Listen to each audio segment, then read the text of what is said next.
Awesome. Thanks so much for being here. Yeah, my We're at pleasure. the Meet.Capital Startup Podcast Yeah. with Bruce Eckfeldt, who is a strategic coach.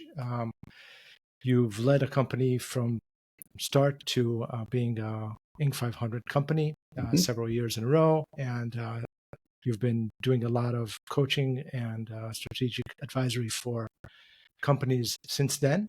And you also have a podcast, which is new and very interesting and relevant to our talk, which is Angel to Exit, right? Mhm. Yeah. Brilliant. Yeah. So I think we should talk about that. Sure. Yeah. Let's talk about it. Wait, sorry, Yeah. just maybe give us a few words about yourself Yeah. beyond what I've said. Yeah. Yeah. I'll give you a little background. So, yeah, as you mentioned, I was a founder. It was a little interesting in that I started life as an architect and got into software and kind of became a founder somewhat accidentally. Ended up with a series of projects that we turned into a company. We grew that company. We put it on the 500 list a couple of times. We were a lean, agile software development company, so we did coaching, training, product development. Originally, we were extreme programming was one of the early kind of lean, agile methodologies. So we're doing test-driven development, continuous integration work, really around products, how to do accelerated product development. And so we scaled that, put it on the 500 list several times, sold it in 13. And since then, I've been focused on advising, coaching growth companies around strategy, building out leadership capacity, and over the last several years have worked with several companies on exits, both strategic and financial, in terms of finding kind of next phases for them. So I do a lot of work with what does it take to have a successful exit, both from a valuation point of view, like what do we need to do to drive valuation? What do we need to do to kind of make the company sellable, or at least make the sales process itself, the transaction process itself, easier? And then actually working with the founder or founders to help her or him with the process that they're going to go through as owners, right? It can be it can be dramatic, it can be traumatic, it can be amazing, all depending on how you frame it and kind of the work that you do. So I've been really involved in that the last several years, and we've done several podcasts. This is my fourth podcast called From Angel to Exit, and we're covering the stories around the exit process, anything from tens of millions of dollars to hundreds of millions of dollars of valuation, and just kind of talking about what that process looks like and what it feels like, and what you can do to hopefully make it a little better and a little easier. Okay, this is a topic that I personally am very much interested in, and I have a lot of questions, but I think most of our audience here at the Meet.Capital podcast are early stage founders, or people that invest in early stage startups. Mm-hmm. So, in my mind, there are two main approaches to how to look at the exit when you're just getting started. One approach would say, don't worry about it, just build a business because you don't know how it's going to turn out. Yeah. And the other approach is think about it right from the start and do certain things to make yourself ready for an exit when it comes. So the first question is, what is your approach? Both. Okay. I mean, I think it is. I mean, I'm a big kind of dialectical thinking kind of philosopher kind of guy. And I think in the end, you need to keep both in mind, right? And, in given situations, you may have to prioritize one over the other, right? Like I always say that the challenge of business is that you need to make money now and in the future. And if you focus too much on one at the expense of the other, you're going to run into problems. Right? And so you need to balance these things. But there are, I think, some not too complicated things that you can do early in the process that will help you when you get to evaluation and an exit period that are not necessarily going to take away or make it harder. But if you're making decisions, you can make some of these decisions earlier and avoid some pain and potentially increase some valuation later. So, one of my kind of jokes is, the best time to think about an exit is when you start a company. The second best time to think about an exit is now. So, wherever you are in the process, it's kind of a reasonable time to start asking some of these questions. So what are the questions? What should you be thinking about? It's a couple of things I find for very early stage startups that I like to have them keep in mind when it comes to things that are going to drive valuation. First is strategy, is really figuring out what your niche is. And I think a lot of early stage startups, chase revenues, right? They're just looking for some way to make money. which is fine. I mean, you need to make money, but the more that you can really figure out your niche in a market, that's going to help you early, but it's also going to be really important from a valuation point of view. Anyone that's going to buy a company wants to see that there is some kind of differentiated position in the market and that we're not just a commodity business. So developing a niche is going to help with valuation, right? It's going to take you from the kind of industry standards 5 to 7 time X to 10, 12, 15 time X is where you really have a differentiated niche. That's going to drive valuation there. So I would say that's kind of the first thing that I'm always looking for in companies is how well are they creating a strategic niche. Okay. The second thing I look at is culture. And I look at it for two reasons. One is I like to see a pretty clear culture inside the company that's going to help them make decisions and kind of define the way they do things. But also, I'd like to see a strong culture because it has to do with talent acquisition. A good, well defined culture is going to make it easier for you to acquire talent at reasonable rates, at reasonable prices.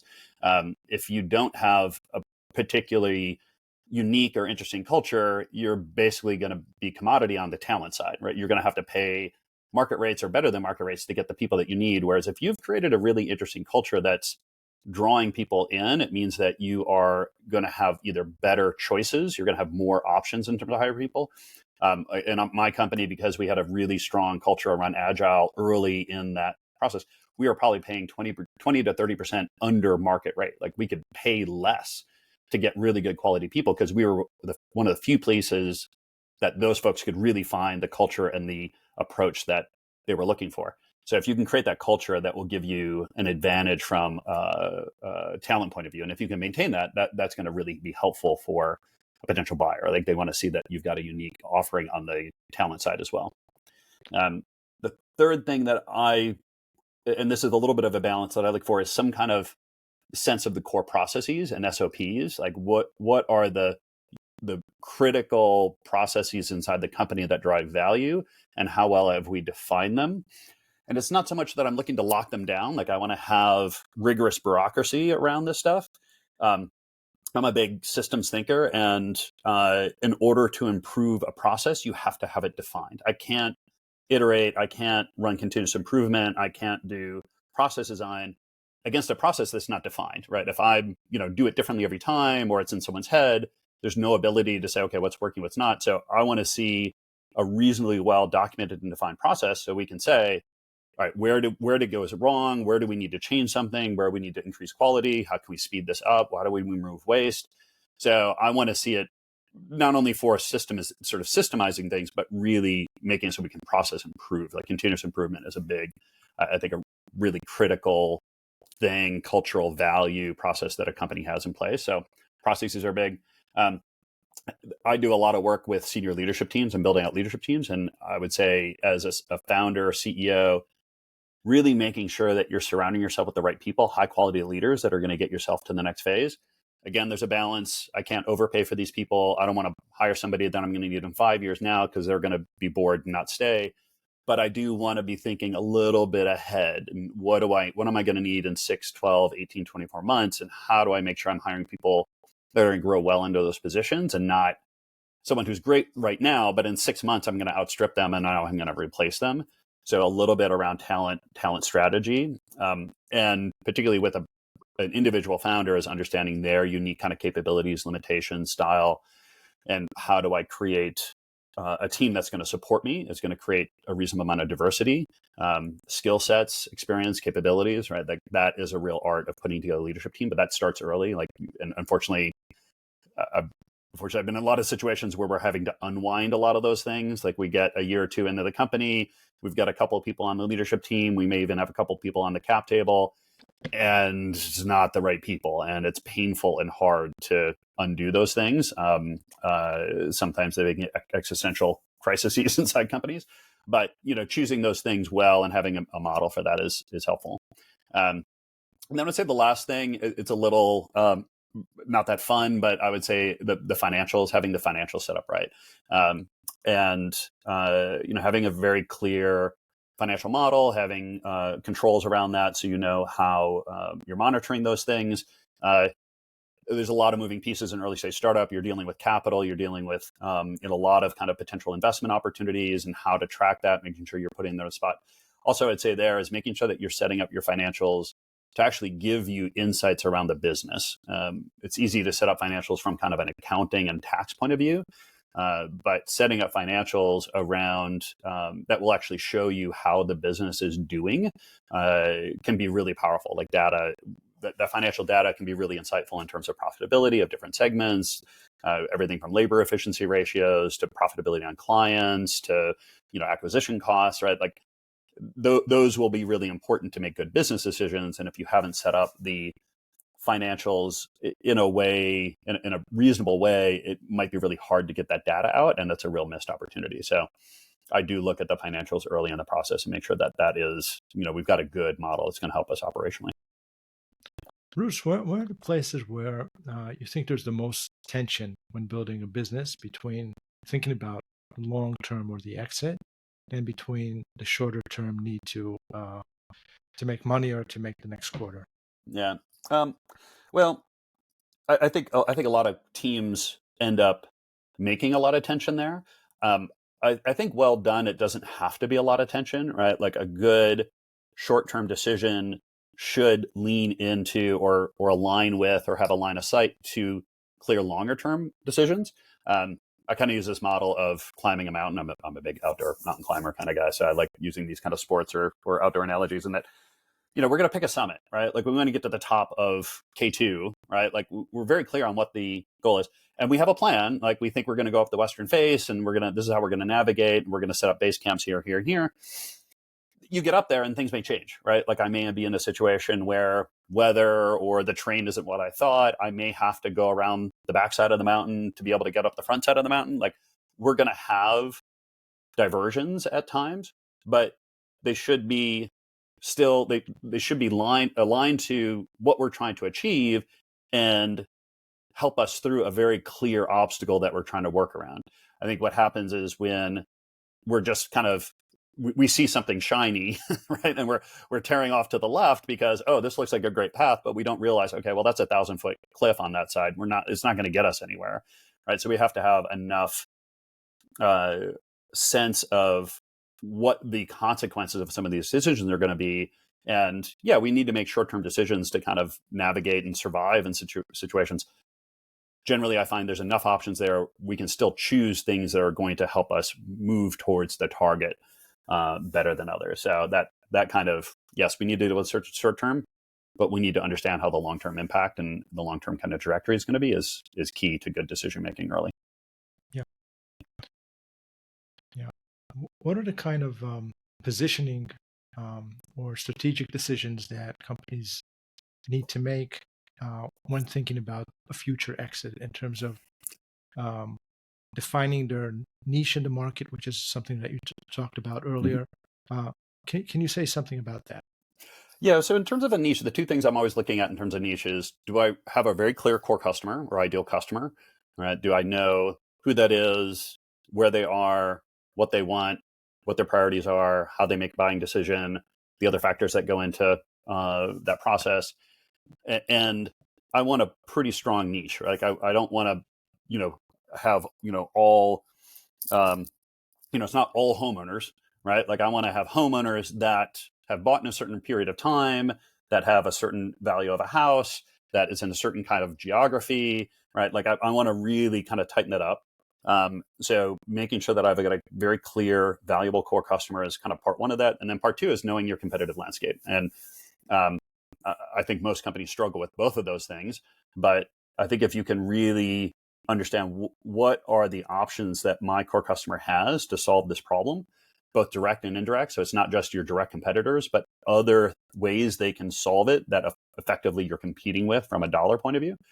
Having a pretty good understanding of that is going to then help you understand where that white space opportunity is. Like, where do we have the ability to position ourselves in a unique and valuable way that's not, it's going to keep us from being a commodity. And if we haven't done that, then we're essentially the only thing we can compete on in price. And that's a very painful way to try to grow a business.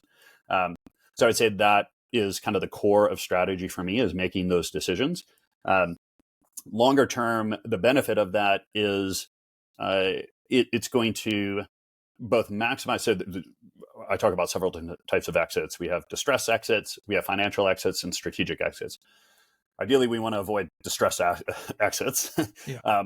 But financial exits, it's going to help those because it's going to allow a buyer to see, okay, yes, I'm confident that we can continue to generate revenue and profits the way that you've been generating. And if I capitalize this business significantly, I can see growth. Like I see a very clear line of sight of, all right, we're at $10 million.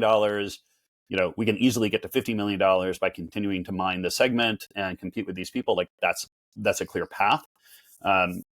If we're talking about a strategic exit, the nice thing there is that we're starting to really create unique and valuable assets and capabilities inside the company that are going to be very interesting to a strategic buyer, right? They can come in and say, like, I love your product. I actually have a whole different segment that I want to pivot into using your product. But that's where we get the 10, 15, 20x multiples rather than 5 to 7, because it's not just a financial, I'm going to continue to make money here. It's like, I've got a whole new way to deploy these things, or I've got a whole bunch of products or services that I can apply to your customer base and immediately start making lots of money because you've got unique relationships with them. So having good strategy creates lots of opportunities in both of those situations. But how and also when do you start being intentional about setting yourself up for a certain kind of exit? Meaning, when do you start thinking about potential buyers, potential competitors, and actually navigating towards a position where it would be worthwhile to be sold? Or there are other types of exits, of course, but let's talk about that one, please. So I look at internal versus external factors. So there are going to be internal factors that drive this. It could be my ability to raise capital. It could be internal leadership issues. It could be, all sorts of things that internally drive us to consider thinking about some kind of exit, transaction, merger, being acquired, right? Like there's various things that happen internally. And unfortunately, a lot of those are driven by kind of interpersonal reasons or personal reasons from leadership and ownership that necessitate these things. A lot of what we try to do early is create, good operating agreements, good processes, good diversity and internal leadership in terms of ownership, so that we can minimize that stuff. If an individual is in a situation where they need to exit, we can easily do that without, making a lot of drama within the company stuff. But so there's this bucket of internal issues. Externally, it's going to be like, where are we in terms of a market? So if we're in an early market that is, lots of different companies that are scrambling for market share, and it's an early market and there's a lot of churn. As things start to consolidate, right, there's going to be external pressure to be in an acquisition mode, right? Like a company may not be able to make it the next 2 or 3 years without a certain amount of capital, or be in a situation to be able to grow at a rate that other companies are. So you end up in this, either I'm going to be a leader and I'm going to do the acquiring and I'm going to be the consolidating platform, or I'm going to be one of the key consolidating elements, right? I can be a key jewel in that plan that I could create a very high valuation, but I'm going to get acquired, be part of that platform. Unfortunately, the third one is going to be, if I'm lucky, I kind of get rolled up to buy some clients and things like that, probably not at a great valuation. And the worst scenario would be I just get left behind, right? Like the consolidation happens around me. I lose, it's musical chairs, right? Like there's nowhere for me to sit and money runs out and I'm kind of dead on the water. So a lot of that is going to depend on where we are in those market cycles. And if there's still a lot of runway and things are not consolidating, we may be able to go another couple of years of continuing to grow on our path. If we started to see the consolidation, either I want to be the platform play, like I want to be the company that's going to acquire everything, or I need to figure out how to be the jewel, right? How to be some piece that I'm going to fit into someone else's play. And so we will continue to monitor those things and look at the market and the situation to figure out where we're going to play. Awesome. Yeah, there's so much nuance to every company situation around this. Well, and I would say luck. There's a certain amount of situational luck, and luck favors people who are prepared, all right, and have thought about it and have opportunities. So another reason to have the strategy and the planning and these things in place is you can move quickly, right? When you start to see some of this stuff happening in the market, you're not just like, oh, what do we do? It's like, no, we know exactly what we're going to do. We're now in a new phase. Our plan was to do this. We're going to highlight these things. We're going to divest from this stuff, right? Like that's a good reason to have strategy and planning and rhythms inside a company to do this stuff, is to be able to respond to those changes. Yeah. Okay, Bruce, I think I'd really love to have your 5 startup tips before we go. Yeah. But I just want to say thanks so much for the conversation so far. Yeah. Can you give us like a summary of maybe 5 tips or pieces of advice that you have for startups that are early on, and what they should do to think about the exit that will come later on? Yeah, I mean, it's the things that I mentioned. I'll just quickly go through them. I mean, just think about niche, right? Like, think about niche as early as possible. That culture thing is really important. I would say, I think there's a lot of, it's easier to do when you're early. And if you start making some good choices early, that will really help you. Trying to correct culture later is hard. So I think about that fast. Think process, right? Like I hate to say it, and I know it can be a little dry for some people, but thinking about what are the processes and how do we create things that we can actually improve. Talent, right? Making sure you've got the right leaders around you. I would say, as a founder, it's one of the most critical decisions you make early in the process is how you surround yourself with the right leaders. And who you need to surround yourself by may be quite different from someone else. So don't just try to copy what someone else is doing. And then the financials, right? Getting that stuff in place. Again, a little bit dry, but it's, it can make a big difference. It's easy to do early, and it's hard to fix later. Yeah, I think, great, because these are things that make everything smoother. It makes building a business smoother, and it also makes the exit come at the right time. Exactly. Bruce, thanks so much. Before we say goodbye, who should reach out to you, and how? Yeah. So I work with growth companies. So I generally, it's the range from a couple million to a couple $100 million in revenue. I primarily focus on strategy, helping companies figure out their strategy, how to model that, how to develop that over time, and then building out leadership teams. So I do a lot of work with leaders around what do they need now, what do they need in the future, how do we set those things up for success based on what we're trying to execute. Happy to. You can reach out to me at Eckfeldt.com is my website, and I do a lot of writing for Inc. I have all these podcasts. There's a lot of stuff on there that you can check out. Awesome. We'll include the link Perfect. in the show notes. Bruce, thanks so much. Thank you so much. I appreciate it. Bye-bye.